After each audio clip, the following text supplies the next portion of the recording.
Is Mario Kart 8 Deluxe truly random? My partner and I play a lot of Mario Kart, like a lot. It's usually our go-to activity to round out the day with. As such, we usually just set the course selection to random so we don't have to hem and haw every time with what we want to play. But after some time, we weren't convinced we were actually getting a random selection every time. Some courses would be played seemingly every time, while others seemed to never see the light of day. So we set out to discern if Mario Kart 8 Deluxe's random course selection is truly random.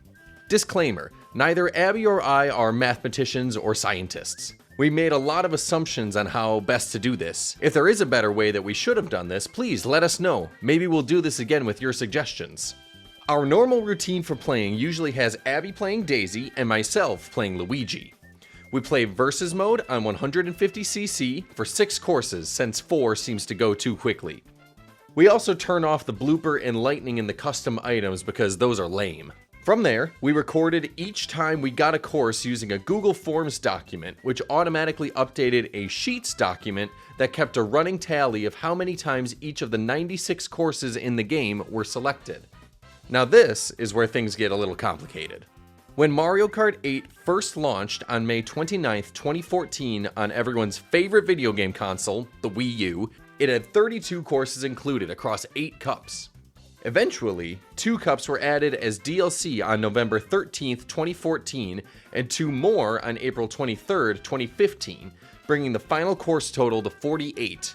At least that was the final total, until March 18th, 2022, as Nintendo released the first wave of what they were calling the Booster Course Pass, adding 8 more tracks to the ported Mario Kart 8 Deluxe, now on the Nintendo Switch. Deluxe had all of the DLC of the Wii U version included in the base game, so the first wave of the Booster Course Pass brought the track total from 48 up to 56.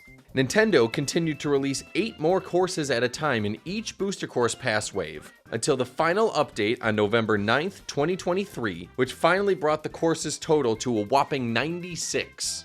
3 times as many courses as when the game first launched would presumably give a pretty different set of courses every time played. Or at least it should. As mentioned before, every time Abby and I sat down to play, we would do 6 courses in a row, set to random of course.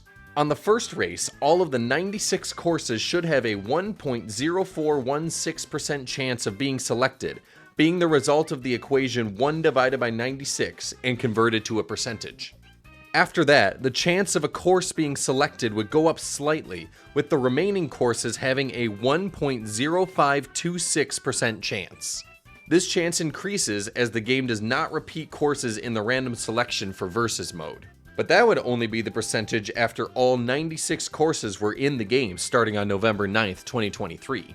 Here are the release dates of each of the Booster Course Pass waves, along with the course totals after each wave released. This also shows what the percent chances should be for a track to be selected at any point in the 6-course play session.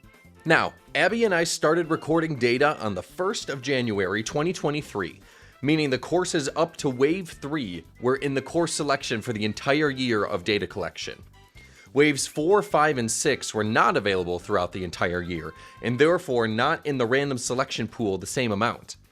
However, we will analyze the data for the individual release windows of the recorded data for each wave. That would be January 1st to March 8th, March 9th to July 11th, etc., as well as the data for the whole year. Now for the actual exciting part. What courses were played the most? In first place was Rock Mountain, with a whopping 20 plays across the entire year. Second was Wario Stadium with 19 plays, and in third place is a tie between Ice Outpost and Moo Moo Meadows with 18 plays. All of those 4 courses were in the game for the entirety of 2023, with only Rock Mountain being added in a Booster Course Pass wave. On the other end of the spectrum, 5 courses were not selected once at all: Moonview Highway, Piranha Plant Cove, Rainbow Road Wii, Rosalina's Ice World, and Sunset Wilds. Now, Piranha Plant Cove, Rosalina's Ice World, and Rainbow Road Wii were all added in Wave 6 of the Booster Course Pass, so only had less than 2 months in the roster. As such, their placement isn't surprising. Moonview Highway and Sunset Wilds were added in Wave 5, giving them just under half the year to be picked, but they still weren't. Now, to analyze this data, we're going to take the number of times a course was randomly selected and divide it by the total number of races we played in 2023. In total, we played 921 individual Mario Kart races throughout the year. Now, I know what you're thinking. If you did a set of 6 races each time, why is the total an odd number? You see, the answer is pretty simple. I don't know. Might have been a time we had to stop playing partway through a selection of races, or we missed entering a selection for a small number of the races, or something. Whatever the reason, this shouldn't affect the data too badly. Back to the analysis, we'll start at the top with Rock Mountain, which was selected 20 times throughout the year. Taking that, divided by 921, we get 0.021715, or 2.1715%. Following the same method, Wario Stadium, which was selected 19 times, gets a percentage of 2.0629, and Ice Outpost and Moo Moo Meadows are then at 1.9543%. Here is a chart showing the percentage of selection the courses achieved throughout our year of testing. Feel free to pause the video here to take a closer look at the chart if you'd like. And to check our math, I multiplied each percentage by the number of courses that achieved that percentage, then added them all up. And if I did it right, I should get 100%. And I got 99.9949%. That's close enough for me. Moving on. So, to recap, we now have the ranges the percent chances would be in if they were truly random, and what percentages the courses actually achieved. Now, we can use those to see how many courses landed in that zone, not too frequently or infrequently selected. We'll look at the data from Booster Course 3 onwards, as that will give us the data for all of 2023. Once again, feel free to pause the video to take a look. If you look, we can even see this data in the Mario Kart 8 Deluxe quantity and percentage of random selection throughout 2023 table reflects this table, as more courses are selected a middling amount of times, more than either the high or low extremes. I could probably explain this better by using words like mean, median, and mode, but I don't super remember how to use those words correctly. Well, there's the answer, I think. At most, Mario Kart 8 Deluxe is 17.6470% random, and at the least is only 7.4626% random. In conclusion, Mario Kart 8 Deluxe, not really that random. As a reminder, I am not actually a statistician, mathematician, or anything like that. I did a lot of guessing on the best processes for coming to this answer. For instance, the fact that all courses' chances of being selected reset after each set of 6 races, even the ones that were selected, could be a negative factor. If you have any insight on how we could have done this better, please kindly put them in the comments below this video. We're already recording data to do this again for 2024, which should be simpler because all of the 96 courses will be in the game for the entire year. And if any actual mathletes have suggestions on what to do differently, we'll try those out next time. And if you want to take a look at our recorded data for yourself, we've linked it in the video description below. But anyways, here's some extra fun facts that we noticed and recorded throughout this year of playing. Despite being selected 9 times by December 31st and being available for the entire year, Choco Mountain didn't get on the scoreboard until mid-April. We even noticed that without having to look at the data. It was that absurd. Abby also kept track of what variants of Animal Crossing were selected, because it's her favorite game.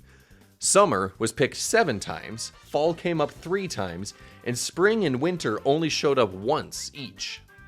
I won 69, nice, of the race sets, Abby won 20, and we tied 12 of them. This part of collecting data definitely doesn't add up, as this couldn't get to the 921 total races recorded. My guess is that we didn't write down who won or lost or tied when we played with more than just the 2 of us, when we played with some of our friends. Oh well, what's important is that I'm the winner. Shockingly, we played the most Mario Kart in February. During the shortest month, we played 191 races. August was the least played month with only 1 set of 6 races played. We were busy. For 2024, we'll make sure to play more evenly between months, despite that not being as much of a factor since all of the courses are now available in the game. Did you know that Excitebike Arena changes every time that you play it? Kasuke Yabuki, the game's director, says that the course is capable of 200 unique layouts. This game has existed for 10 years now, and that course for nearly that long, and I never knew that. But anyways, thanks for watching this video. If you enjoyed, consider checking out some of our other Encore Variety Hour content that we have available. We are a group of retired theater kids just sharing our nerdy ambitions with the world. We are turning our home D&D campaign into a radio play, recording silly little Let's Plays, and whatever other things we want to do. Keep an eye out for Abby's Craft Corner coming soon.